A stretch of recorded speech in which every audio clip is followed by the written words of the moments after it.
అదే RTV app వార్తల్ని క్షణాల్లో చదివే అవకాశం ఉంటుంది. ఒక న్యూస్ పేపర్, ఒక టెలివిజన్ ఛానల్ మీ చేతుల్లో ఎప్పుడూ ఉంటాయి.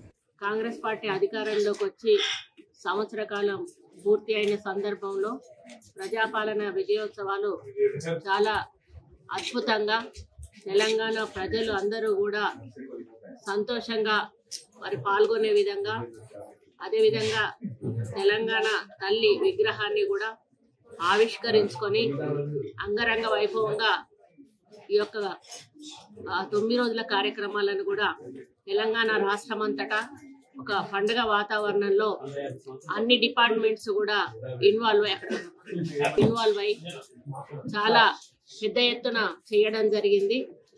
మరి ముందుగా ఈ సందర్భంగా తెలంగాణ ప్రజలకు, మా ముఖ్యమంత్రి రేవంత్ రెడ్డి గారికి, మా మంత్రివర్గ సహచరులకు, ఎమ్మెల్యేలకు అందరికీ కూడా శుభాకాంక్షలు, ధన్యవాదాలు కూడా తెలియజేస్తా ఉన్నాను. మరి ఈ కార్యక్రమంలో భాగంగానే ఫారెస్ట్ డిపార్ట్మెంట్ కూడా చాలా కార్యక్రమాలు చేపట్టింది.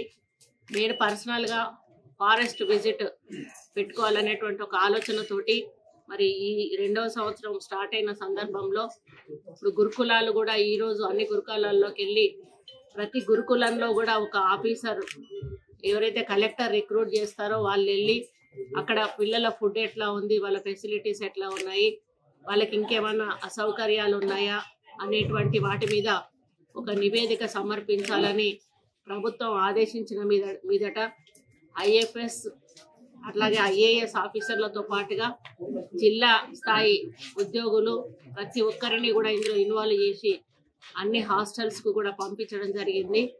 ఈరోజు నేను ఇక్కడ వచ్చిన తర్వాత ఒక ఆలోచన వచ్చింది. దాన్ని డిఎఫ్ఓ గారికి, వాళ్ళ టీంకి కూడా, అదేవిధంగా కలెక్టర్ గారికి కూడా విజ్ఞప్తి చేస్తూ ఉన్నాను. ఇక్కడ మనం ఏమైతే చేయగలుగుతామో దాన్ని ఒక డిపిఆర్ ప్రిపేర్ చేపించి దాని ఎస్టిమేషన్ కూడా ప్రిపేర్ చేపించినట్టయితే ఈ నర్సాపూర్ అర్బన్ పార్కును మనం బొటానికల్ గార్డెన్కు సమానంగా కాకపోయినా కూడా ఆ లెవెల్ వరకు తీసుకుపోయి ఇక్కడ పర్యాటకుల సంఖ్యను పెంచి మనం ఇక్కడ వాళ్ళకు ఒక ఆహ్లాదకరమైన వాతావరణాన్ని కల్పించి, మరి ఎందుకంటే మంచి గాలి పీల్చినప్పుడే మనం మంచి ఆరోగ్యంగా ఉంటాము.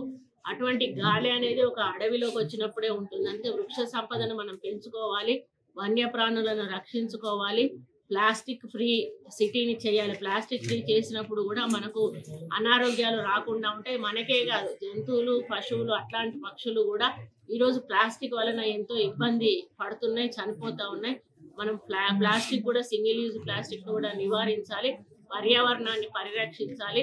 మనం అందరము బాగుండాలంటే వాతావరణం బాగుండాలి. కాబట్టి వీటన్నిటికీ కూడా ప్రజల సహకారం ఎంతైనా అవసరం ఉంటుంది. దాంతోపాటుగా డిపార్ట్మెంట్ వాళ్ళ సహకారం కూడా చాలా అవసరం ఉంటుంది. కాబట్టి మేము దీన్ని ఈరోజు వచ్చిన తర్వాత మరి త్వరలోనే ఈ యొక్క ఇన్ఫర్మేషన్ అంతా కూడా తెప్పించుకొని మరి ఏదో ఒక పద్ధతి మోడల్లో వాళ్ళు వచ్చి చేసే అవకాశాలు కూడా ఉంటాయి. ఆ విధంగా మంచి సౌకర్యాలు ఇక్కడ కల్పిస్తామని తెలియజేసుకుంటూ మరి ఈరోజు ఇక్కడ పత్రికా సోదరులకు, అధికారులకు, మరి డిపార్ట్మెంట్ వాళ్ళకి, కలెక్టర్ గారికి, ప్రతి ఒక్కరికి, నాయకులకు, కార్యకర్తలకు హృదయపూర్వక ధన్యవాదాలు తెలియజేసుకుంటూ మరిన్ని వీడియోస్ కోసం ఛానల్ ని సబ్స్క్రైబ్ చేయండి. లేటెస్ట్ అప్డేట్స్ కోసం వాట్సాప్ ఛానల్ ని ఫాలో అవ్వండి. ఆ లింక్ డిస్క్రిప్షన్ లో ఉంది.